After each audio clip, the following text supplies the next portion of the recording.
नमस्कार दोस्तों, मैं हूं मधुलिका और आज मैं बात करूंगी आपसे सिद्धियों के बारे में, सिद्धि के बारे में कि सिद्धि का मतलब क्या होता है और हमें उसको किस तरीके से समझना चाहिए। और जैसे कि हम लोग जानते हैं कि लोग पूजा पाठ करते हैं, किसी स्पेसिफिक देवी या देवता को बहुत ज्यादा मानते हैं या उसकी पूजा करते हैं। तो एक्चुअली जब हम पूजा करते हैं या फिर हम ये कहें कि हम उसकी सिद्धि करते हैं, तो उसका क्या तरीका होता है कि खाली पूजा करने से, दिया बत्ती जलाने से, धूप बत्ती जलाने से या फिर मंत्रोच्चारण करने से खाली जो है, अगर हम सोचते हैं कि ये संपूर्ण है अपने आप में, तो ऐसा नहीं है। इसके लिए हमें और क्या चीजें सोचनी चाहिए, किन चीजों की तरफ हमारा नजरिया होना चाहिए और कैसे हमें उन्हें देखना चाहिए, चाहे वह एक आम इंसान ही क्यों ना हो। अगर वो सिद्धि के बारे में नहीं भी बात करता है, खाली अगर वो किसी जैसे हनुमान जी हैं या फिर कोई दुर्गा माँ है या काली है या फिर कोई भी, या शिव है, पार्वती है, अगर हम किसी भी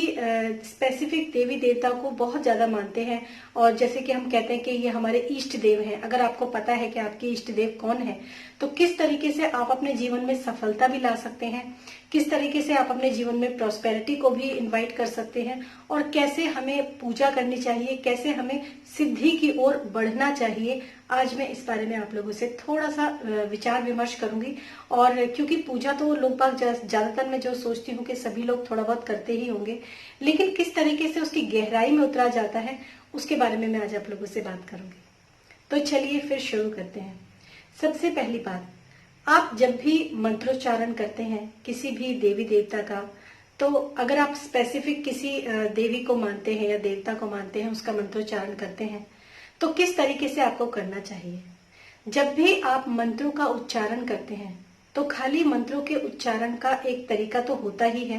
कि जल्दी जल्दी में नहीं, उसको पूरी गहराई से समझकर उसको हमेशा मंत्रोच्चारण को करना चाहिए और मंत्रोच्चारण बिल्कुल सही होना चाहिए, गलत नहीं होना चाहिए।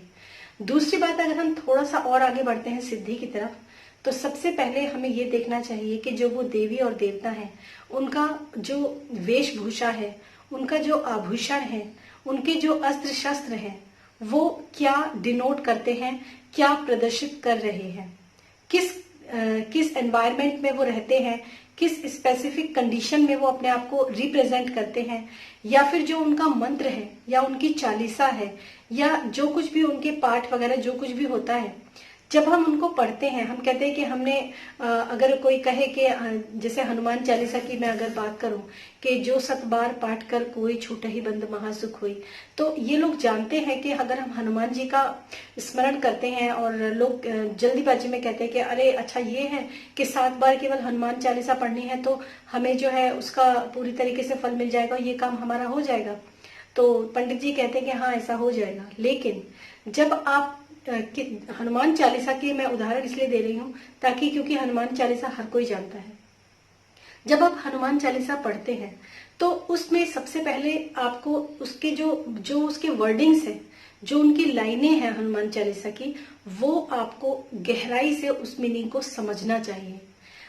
जब आप उनको गहराई से समझते हैं और उसके ऊपर ध्यान लगाते हैं, उसके ऊपर कंसंट्रेट करते हैं, तो वो उसकी जो वाइब्रेशन होती है, उसकी जो एनर्जी होती है, वो आप फील कर पाते हैं। अगर मैं हनुमान चालीसा की ही बात करूं तो हनुमान चालीसा के हम थोड़ा सा करते हैं कि जो भी कुछ उसमें लाइनें होती हैं, जैसे कि आपके ध्वज विराजे, ध्वज जो होता है ऊपर की तरफ रहता है, कांधे मुझ जनेऊ साजे,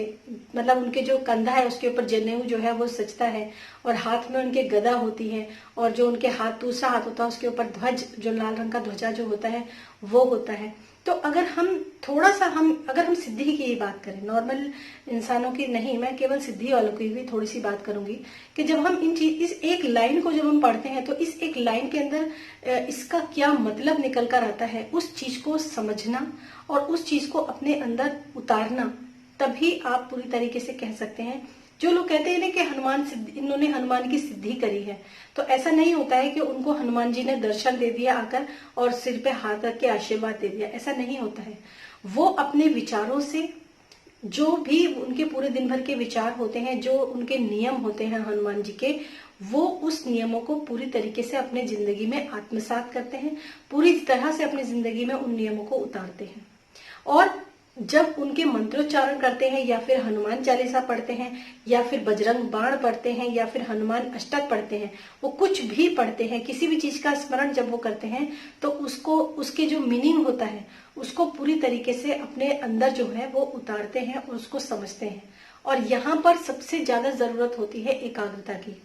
जैसा कि मैंने पहले वीडियोस में भी बताया था, जब जिसमें मैंने बताया था कि मेडिटेशन के बारे में बताया था, ध्यान के बारे में बताया था। तो ध्यान जो होता है वो एक तरह से अगर हम कहें तो वो एकाग्रता ही ध्यान होता है। किसी भी चीज पर, जैसे हम अपने अगर निजी जीवन में देखें तो हमारा जो जीवन है उसमें पूरी तरीके से बिखराव है। हम यहाँ पर भी हैं, वहां पर भी हैं, ये भी सोच रहे हैं, वो भी सोच रहे हैं, 10 तरह की चीजें जो है एक साथ लेकर हम पूरी दिन जो है वो चलते हैं। लेकिन जब हम ध्यान करने के लिए बैठते हैं तो आप कहते हैं कि मेरा ध्यान भटक गया, मैं इस बारे में ये विचार आया, वो विचार आया। ऐसा होता है क्योंकि जिस इंसान के जीवन में जितना ज्यादा बिखराव होता है, जितना वो स्कैटर्ड होता है पूरी तरीके से अपनी लाइफ के अंदर, उतना ही उसका ध्यान जो होता है वो मेडिटेशन के टाइम पर भटकता है। तो यहाँ पर जब हम सिद्धि की बात करते हैं तो यहाँ पर सबसे ज्यादा जो इम्पोर्टेंट होती है वो होती है एकाग्रता और ध्यान।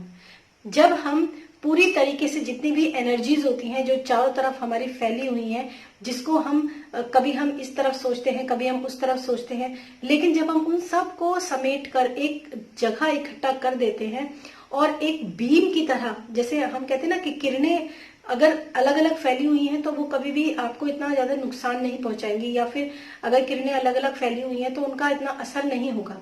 लेकिन जब वो सारी किरणें एक ही जगह समाहित हो जाती हैं, जैसे कि आपने लेंस में भी देखा होगा, जो बच्चों के हाथ में कई बार ऐसे लेंसेज होते हैं और वो पेपर को जलाते हैं, आपने ऐसे बहुत बच्चों को देखा होगा। तो वो एक ऐसी ही चीज होती है कि जब आप चारों तरफ की किरणों को समेटकर एक ही जगह लेकर आते हैं तो वो एक लेजर बीम की तरह काम करती है। और जिस चीज के ऊपर आप फिर एकाग्र होते हैं उस चीज के पूरी तरीके से वो अंदर तक घुस जाती है और उसको मतलब पेपर तो जल जाता है, लेकिन हमारा जो होता है ज्ञान प्रदर्शन की तरह हम उसको एक तरीके से लेते हैं। तो इस समय पर एकाग्रता की बहुत जरूरत होती है। हम जिस भी देवी देवता की पूजा करते हैं या जिस भी देवी देवता की हम सिद्धि करते हैं तो उसके लिए सबसे ज्यादा जरूरी होता है आपका एकाग्र होना। अब जब आपके अंदर एकाग्रता आ जाती है, क्योंकि हम कहते हैं कि आप ध्यान लगाओ, जब भी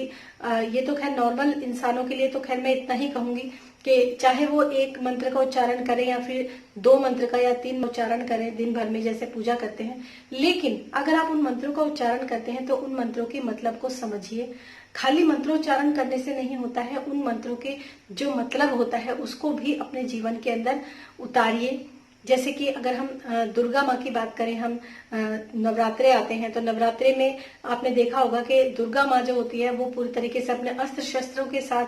जो होती है खड़ी होती है और पैरों के नीचे जो होते हैं उसके असुर जो होता है वो दिखाया जाता है। तो मतलब आप जब हम नवरात्रों की पूजा करते हैं, वैसे तो लोग बहुत ज्यादा ट्रेडिशनल वे में और बहुत ज्यादा मन लगाकर सब तरीके से पूजा करते हैं, लेकिन उस नवरात्रों की पूजा का मीनिंग क्या होता है उस चीज को भी समझना बहुत जरूरी है कि हमारे अंदर एक ऐसी शक्ति भी होती है जिससे कि हम अपने अंदर के जो राक्षस होता है, अब हमारे अंदर का जो असुर होता है उसको मारने की शक्ति भी हमारे अंदर होनी चाहिए। और उसको भी हमें दिन प्रतिदिन 9 दिन तक जैसे चलता है तो खाली व्रत करना, अन्न नहीं खाना, उपवास करना, दोनों समय आरती करना, ये सब चीजें तो होती ही है, लेकिन साथ साथ हमें उस जो चित्र है वो हमें क्या कहता है, वो चित्र क्या बता रहा है हमें वो चित्र, कि जैसे देखते हैं तलवार भी है, ढाल भी है और त्रिशूल भी है, तो ये सारी की सारी चीजें जो होती हैं तो हमें ये बताया जाता है उस चित्र के द्वारा कि हमारे पास सारी चीजें मौजूद हैं, लेकिन हम तब भी अपने अंदर का जो राक्षस, जो असुर है, जो हमारे अंदर नेगेटिविटी है, उसका हम संहार नहीं करते।